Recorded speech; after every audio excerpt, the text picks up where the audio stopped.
¿Qué tal? Muy buenas tardes. Estamos en Entrevista Ciudadana y estamos ahorita engalanados con la presencia de Fernando Margain, que él es candidato a la alcaldía de San Pedro por tercera vez. ¿Así es, licenciado? Sí, sería la tercera vez. San Pedro Garza García. Fui alcalde 1994-97 y luego el 2006-2009. ¿Por el partido? Fui entonces por el Partido Acción Nacional, que también fui senador de la República del 2000 al 2006. ¿Y en esta ocasión? En esta ocasión vamos a contender dentro del Partido Humanista por la alcaldía de San Pedro Garza García. Sé que el Partido Humanista tiene como símbolo un colibrí. Un colibrí. Déjenme colibrí. decirle a los que nos están escuchando que no hubo ninguna intención ni un pago por este, pero curiosamente el cuadro que tenemos atrás es precisamente un colibrí. Sí, no, y te acabas encariñando, ¿eh? No ¿Sí? te creas. No, pero sí, la verdad que el partido tiene ese símbolo que es el símbolo de la libertad y también pues como que una combinación con esa parte de que pelea lo suyo el colibrí, ¿verdad? Pues y esa parte interesante. me gusta, licenciado, porque Sí. necesitamos gente que pelee lo nuestro, que pelee la justicia, que pelee por la libertad, que pelee por la igualdad, por la equidad, por todos esos derechos que en la actualidad parecen estar siendo de alguna manera pisoteados. Sí, definitivo. Por décadas el pueblo de México ha sido sometido a niveles de pobreza muy grandes, a niveles de incultura tremendos. Y luego los políticos han manejado mucho algo que es muy tentador en la política, pero que no es ético, que es manejar la demagogia con el populismo. O sea, decirle a la gente mentiras para conseguir lo que uno quiere de su voto o su simpatía. Y decirle, aparte de las mentiras, decirle cosas que la gente quisiera oír. Por ejemplo, decirle a la gente, yo te voy a sacar de pobre, sabiendo que no lo va a sacar de pobre. Y no hablándole con la verdad, diciéndole, vamos a luchar para mejorar tu calidad de vida y vamos a trabajar juntos para conseguirlo. Es algo que sucedió en la historia del país y se fue construyendo una sociedad de la cual estamos muchísimos mexicanos arrepentidos y que quisiéramos combatir para cambiar. ¿Sabe qué bueno que toca precisamente ese tema? Porque lo hemos invitado más que nada para hablar de lo que hay en el corazón de Fernando Margain. ¿Qué lo ha hecho la persona que es en toda su vida, sus experiencias, sus motivaciones, sus gustos? Porque creemos en Entrevista Ciudadana que el puesto político o el político realmente se alimenta de eso. Hay una frase que dice que si un demonio pisa la tierra, esta se marchita y palidece, pero si es una buena persona, un buen ángel el que pisa la tierra, esta prospera, y creemos muy fuertemente en eso. Entonces es por eso nuestro interés en conocer su corazón. ¿Qué hay ahí adentro de Fernando Margain? ¿Qué lo apasiona? ¿Qué lo motiva para lanzarse nuevamente a la candidatura por el partido a la alcaldía de San Pedro? Y pues nuestra primera pregunta la voy a enriquecer con una frase que dicen, infancia es destino. Quisiera que nos platicara un poquito de su infancia, si recuerda, Fernando, una experiencia de niño que lo haya marcado. Sí, definitivo. Bueno, pues muchísimas, sin duda tuve una infancia privilegiada. Soy miembro de una familia de 8 hijos. En aquellos tiempos donde no había marcadas estas diferencias entre las cuestiones materiales que hoy se viven. La ropa del hijo mayor pues llegaba a nosotros, yo era el quinto de la familia, y en plan de broma pues luego decíamos, cuida mi ropita que luego es tuya ahorita, pero mañana va a ser mía. Y sin embargo, siento que fue una familia privilegiada desde el punto de vista de que tuve unos padres profundamente cristianos, muy religiosos y muy comprometidos con su comunidad. Y eso lo vivimos todos los días. Yo diría unos padres típicos de los tiempos de antes, en donde se veían los valores muy intensamente de la familia. El padre salía a trabajar con todo el compromiso de traer el sustento para el hogar y la madre se quedaba en la casa. Yo recuerdo que desde las 6 de la mañana más o menos estaba ella ya con los desayunos listos para todos nosotros. Nos peinaba a todos, ella misma en la mañana, les hacíamos filita y nos peinaba para salir a la escuela. Mi papá se iba a misa de 7 y luego nos llevaba a la escuela a todos. Y bueno, fue algo que recibimos de testimonios de sus vidas, muy enriquecedor en lo personal. Mi infancia pues fue muy orientada hacia convivir en actividades deportivas y extracurriculares. Desde niño en la primaria competí en los equipos de la selección de fútbol y de básquetbol de la primaria misma, donde estaba, y luego también participaba en los concursos de declamación, desde muy chiquito, ¿verdad? Hace unos días estuve platicando con un grupo de maestros de aquellos ayeres y me estaban diciendo que la educación tuvo su cambio cuando se separó la educación, cuando la escuela era de 8 de la mañana a 12 y nuevamente se iban los niños a la escuela y regresaban de 2 a 5 para las actividades extracurriculares. Y que ahí fue donde hubo un marcado cambio, en donde, no sé, por falta de infraestructura se tuvieron que emplear los mismos edificios para el turno de la tarde. Quisiera que me platicaras, Fernando, algún maestro en la primaria que recuerdes, alguna experiencia, tus amigos en la primaria. ¿Qué primaria asististe? Sí, mira, la verdad que recuerdo muchísimos maestros. Los maestros son un ejemplo de vida a seguir para todos los que somos niños, jóvenes, que recibimos la educación de ellos. Y podría platicar muchas anécdotas, pero hay una que me marcó muy fuerte, muy fuerte, y que tengo muy presente en mi vida personal.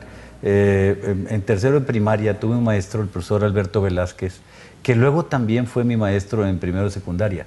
Yo estudié la primaria en el Instituto Franco-Mexicano y después la secundaria en el Centro Universitario de Monterrey, en el CUM, que ambos de los hermanos maristas. Hermanos maristas. ¿Verdad? Entonces, bueno, pues desde ahí que era muy bueno tener esa orientación cristiana, ya tenías una pauta a seguir en tu vida. Mucha gente no tiene siquiera el privilegio de esa información, que si bien son actos de fe del ser humano, pues son caminos que ya te van orientando y que me parece muy importante tener esas ayudas en la vida. Pero a lo que me refiero con el profesor Velázquez es que en tercero de primaria me dijo un día, yo me mordí las uñas y es algo que todavía sigo haciendo, pero me dijo entonces, no te muerdas las uñas, me dijo, hazte de buenos hábitos. Y eso fue lo que me dejó, hazte de buenos hábitos. Y luego en primero de secundaria, me acuerdo que cuando me volvió a dar clases le dije, ¿cómo me acuerdo de usted de hazte bueno? Sí, pues es que es lo que tienes que hacer. Y eso es lo que he hecho en mi vida. Y si algo le pudiera yo aconsejar a algún joven para su vida personal, es la de hacerse de buenos hábitos. Porque el haberme hecho de buenos hábitos me ha permitido tener una vida muy tranquila, muy constructiva. Mi gran defecto, si tú quieres, es que yo soy muy predecible. Yo no soy una persona que te oculta la verdad o que te rodea la verdad. A mí me gusta creer en el ser humano y en esa creencia que tengo, que es una convicción personal, hablar con la verdad. Ya en la política, pues lo que refiero es que si no vivimos con la verdad, que es el valor más elemental de todos los valores, no podemos aspirar a valores superiores y finalmente a la justicia. Entonces, pero es algo que me dejó ese maestro. Imagínate que cuando estudiaba yo la carrera en la Universidad de Nuevo León, teníamos clase de 7 de la mañana a 11 de la mañana. Y en la clase de 10, si no llegaba el maestro, al minuto decía uno de los compañeros, vámonos, vámonos. Y nos íbamos. Y nos íbamos a la Rosa Náutica y a tomar tacos. Y era una cosa muy simpática, ¿verdad? Muy deliciosa, ¿verdad? Pero llegó un momento donde dije, no me voy a pasar el tiempo comiendo tacos, por más ricos que estuvieran los ricos que estaban los tacos de la Rosa Náutica. Y entonces con eso de que hazte buenos hábitos, me fui y me registré, ¿qué puedo hacer para no tener la tentación de irme a los tacos? Y me registré en la Alianza Francesa, a estudiar francés, a las 11:30 de la mañana, no se me olvida, de 11:30 a 1, y entonces me obligaba a irme a la Alianza Francesa y ya no tenía tiempo para ir a los tacos. Pero gracias a eso, cuando termino mi carrera, quise estudiar mi maestría, pero ya habían cerrado los tiempos para registrarte para maestrías en Estados Unidos, pero no en Europa. Y entonces me dice el doctor César Martínez, que era el director de la facultad, ¿por qué no se va a París? Yo le ayudo. Y entonces dije, bueno, pues a ver, pero yo ya sabía francés. Y eso me permitió, un buen hábito que me hice, el de estudiar francés, me permitió luego estudiar mi maestría en la Universidad de París. Entonces, a mí me parece que ese sería el gran consejo y algo que me impactó muchísimo en la vida. Por supuesto, como te digo, hay muchas otras cosas que influyen en mi vida personal, de la infancia, pero esa tal vez sea la principal. Es increíble cómo un aspecto, una frase, ¿sí? Un momento en tu vida puede determinar tantas cosas. Fíjate, una frase, no te muerdas las uñas, te llevó a Francia. Sí. Es increíble. Es cierto que los medios de comunicación juegan un papel indispensable en la formación. Sobre todo, yo recuerdo hace años en que los programas de televisión eran familiares. No sé, Lassie, no sé si lo recuerdas, sí, la familia Kimball, sí. Todos estos programas familiares que los mirábamos con la familia y fueron también formativos para nosotros. ¿No? Sí. Nos dieron una guía, incluso la familia Adams, era una familia funcional, cara. Sí, sí, y esta pequeña introducción va encaminada a que me platique cuál era su programa favorito, si tenía de niño y de adolescente un héroe que admiraba o alguna vez quiso ser como uno de los héroes. Yo recuerdo jugar y creerme el hombre araña o ¿qué héroe de su infancia admiraba, Marga? Yo tuve un amigo que su héroe era Superman hasta que se aventó un segundo piso y dejó de ser su héroe Superman. No, y tal vez mi héroe en ese sentido era, pues tal vez el llanero solitario, ¿no? Porque de hecho yo hay una frase que yo solo repetía después en plan de vacilada, pues no vacilada, en serio, con los amigos así en reuniones. Decía, yo como el llanero solitario, los buenos siempre ganan y las mentiras siempre se descubren. Y esa es una frasecita que yo manejaba. Y bueno, pues por ejemplo, el llanero solitario te quedabas hasta el final de la película o del programa, hasta donde él acababa ahí con Toro, ¿verdad? En el Hayu Silver, ¿verdad? Sí. Y el otro día hace como 2 años, estaba una película de las originales del Llanero Solitario y estaban mis hijos, ya todos casados, todos mayores, les digo, ay, deténle ahí, regrésate a la película. Y vimos un poco de la película del Llanero Solitario que estaba en ese momento. Y estaba el llanero subiendo supuestamente una montañita chiquita de 3 metros, 4, y así agarrado de las rocas y el pie se le resbalaba. Y la verdad que digo yo... ¿Cómo creíamos? ¿Cómo nos entretenían con algo tan... simple. Y todos ellos me dijeron, es que papá, cámbiale a eso. O sea, no, ahora los programas tienen... Todos los efectos especiales vuelan y no sé. Maravilloso, la verdad maravilloso. Ya hicieron una versión del Llanero Solitario. Pues mira, a mí personalmente no me gustó. Déjame y te platico, hablando de modernidades y todo algo que me acaba de pasar. Una persona que me está apoyando con un dron, ¿verdad? Tomando videos, esto y lo otro, más allá. Y él trabaja, y bueno, me reservo aquí porque no le va a suceder algo, pero para una empresa, y anda ya en Los Ramones, allá viendo con el dron el camino que van a meter tuberías, y anda en una pick-up y el dron, pues Los Ramones está pegado allá a Estados Unidos, ¿verdad? Y en la frontera. Y andaba así tomando los videos por donde van a ir las tuberías, y el dron, de repente el dron, se fue. Se fue. Se lo llevaron de Estados Unidos. o sea, esta tecnología de ahora va muy, muy allá. Y muy rápido, muy rápido que está avanzando también. Sí, que quién sabe que estas historias que manejan ahí del WhatsApp y del Facebook y Fernando, todo. déjame platicarte que todas las preguntas que te estoy haciendo no son ocurrencias mías. Se mandó una convocatoria en las redes sociales a que los mismos ciudadanos nos enriquecieran y nos dieran ideas de las preguntas de las que podíamos hacerle a los candidatos. Hay una pregunta muy interesante que mandó una joven, en la cual me dice que le pregunte al candidato: ¿es Fernando Margain el adulto que de niño quería ser? Yo creo que sí, yo diría que sí. Le doy gracias a Dios de que a la fecha, y trato de ser religioso, no puedo decir que lo sea. Mucha gente que no va a la iglesia a lo mejor es más religioso que uno, o sea, tiene creencias y convicciones espirituales mayores que las de uno mismo, pero eso me ha dado mucha fortaleza para creer en el ser humano, para creer, y creo que en la niñez no te andas fijando en cuestiones materiales y demás, y esto es algo que ha estado dentro de mi vida personal siempre, y yo veo al ser humano como persona. De hecho, esa obra de Los Miserables, leí el libro después de ver muchas veces la obra en Nueva York, la vi más de 16 veces, y el libro no dice lo mismo que en la obra pues ya En como las se hace, adaptaciones que le hace sí, para la la obra de pantalla. teatro ya más, ahí más o menos al final de la obra, el hombre este que supuestamente robó, luego fue alcalde y demás, dice, amar es ver a Dios en los ojos del prójimo. Y a mí me parece que eso es algo que es parte del ejercicio de la vida del ser humano, que debemos de tener. Y se lo digo a la gente cuando es propio o cuando considero que es bueno hacerlo, que es un ejercicio que deberíamos de hacer todos, de ver al otro, a ver en el otro a Dios.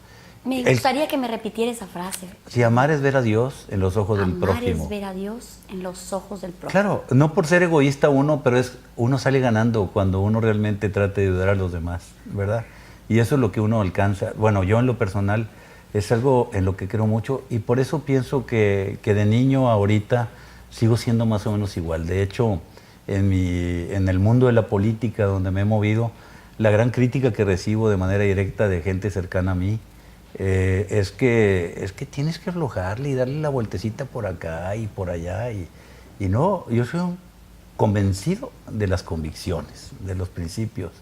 Y pienso que si queremos construir algo, tenemos que ser congruentes. Sí, si nos doblamos tantito, al rato es un poquito más, Claro. y cedemos un poquito más, es lo que está pasando ahora con Allá- la tolerancia. allá- Toleramos en donde el momento en que nos perdemos en esta tolerancia. Claro, y porque la tolerancia también es importante desde el punto de vista de madurez, de que tenemos que aceptar que otras gentes piensan distinto a uno.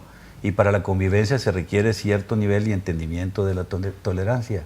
Pero mira, algunos de los discursos de mi papá refiere con alguna frecuencia el templo de Afrodita, donde los grandes maestros en Grecia le enseñaban a las nuevas generaciones el sentido de la vida. Pero decía en la entrada del templo una frase, decía, hagan lo que decimos, no hagan lo que hacemos.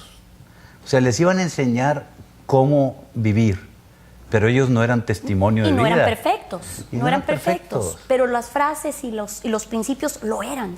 Esta Universidad de Harvard, que ahorita está medio de moda, me la pusieron de moda por ahí, pero la Universidad de Harvard tiene la puerta antigua, en la entrada, tiene una frase que dice, "You are entering the world of wisdom".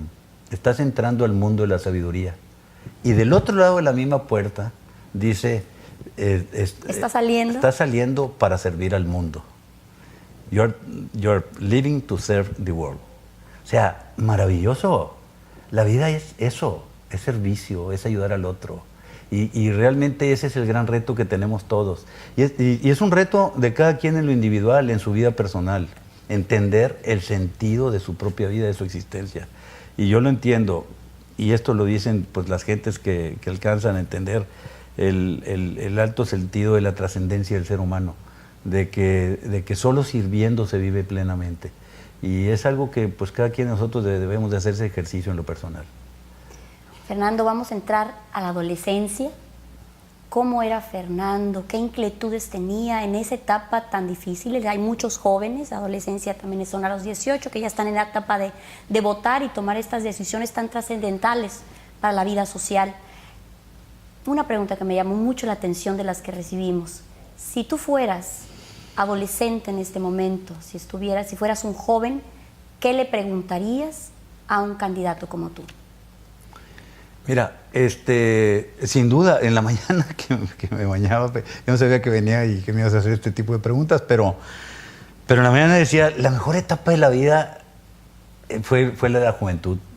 Y la verdad, sí creo que es la mejor etapa de la vida del ser humano, ¿eh? Es donde eres medio libre o muy libre y te crees que puedes conquistar el mundo.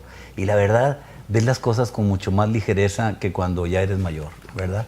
De hecho, la vida te va enseñando muchas cosas y te va poniendo en otras dimensiones de comportamiento y bueno, le llamamos madurez en la vida de la sociedad. Pero para mí esa me parece que la parte más importante de la vida del ser humano, vivir más ligero, más alegre, más entusiasta. A mí me tocó la suerte de ser muy deportista. Yo estuve en las selecciones de fútbol, soccer del estado de Nuevo León y de básquetbol también. Y no, jugué mucho béisbol, pitcher, shortstop, cuarta vara y esa cosa era al mismo tiempo. Pero eso me ayudó mucho para mi vida personal, porque típico que me decían, vente a tomar una cerveza, vamos, y les decía, no, mañana tengo juego, ¿verdad? Entonces, el deporte era muy importante sin darme cuenta en la vida mía y por eso he promovido con tal fuerza el deporte y la cultura, porque también eso, las artes y la cultura es algo que me parece que los políticos no promueven porque no le alcanzan a entender. Sí, no, y pues no lo alcanzan a entender y realmente es una formación integral. Claro. Sí, tenemos cuerpo, tenemos espíritu y tenemos mente, o sea, tienen que alimentarse poder esos tres. apreciar una obra de arte, no cualquiera lo hace. Y eso debe de ser algo que nos preocupe como personas. Si no alcanzas a apreciar una obra de arte, es que algo te está faltando adentro de ti. Pero me parece que eso eleva al ser humano. Una buena lectura, una buena música. Y bueno, hay que promover esas partes que son del desarrollo del ser humano. ¿Qué pregunta le haría a un candidato? Sí. Pues es una pregunta que sí, ¿qué va a hacer usted por los jóvenes, verdad? Y mira, es una respuesta que es muy compleja, si la quisiera dar tal cual. Cuando yo fui alcalde 2006-2009, lo que hice fue formar el Instituto de la Juventud en el municipio de San Pedro, que fue el primero que hubo en la zona. Fue fundador del instituto. Sí, pero dentro del municipio. Pero lo que hicimos fue que les dimos presupuesto a los jóvenes, porque creo que nadie mejor que ellos saben lo que quieren. Y me parece demasiado importante. Tal vez lo único que uno puede contribuir es manejarse con honestidad, con sentido de responsabilidad y dentro de lo posible darles testimonio con la propia vida a los jóvenes de lo que debe ser, pero a ellos dejarles tener su juventud. Por supuesto que hay que tratarlos de guiar y orientar en todo lo posible, porque también hay que decirlo, las amenazas y las tentaciones que hoy se viven en la juventud son más que antes, definitivamente. Están viviendo un mundo más complicado que el que vivimos nosotros. Totalmente. Hoy todo lo que tiene que ver con la delincuencia, estoy hablando a nivel mundial, no es privativo de México, lamentablemente, pues hay gente que está dedicada a eso y que sus mentes desde que amanecen están trabajando para ello. Y entonces pues las jóvenes, los jóvenes son sujetos de ese mercado peligrosísimo, ¿verdad? Y no es fácil porque dentro de ese deseo de vivir tu juventud en toda su alegría como es típicamente, pues se meten todas las amenazas y tentaciones, ¿verdad?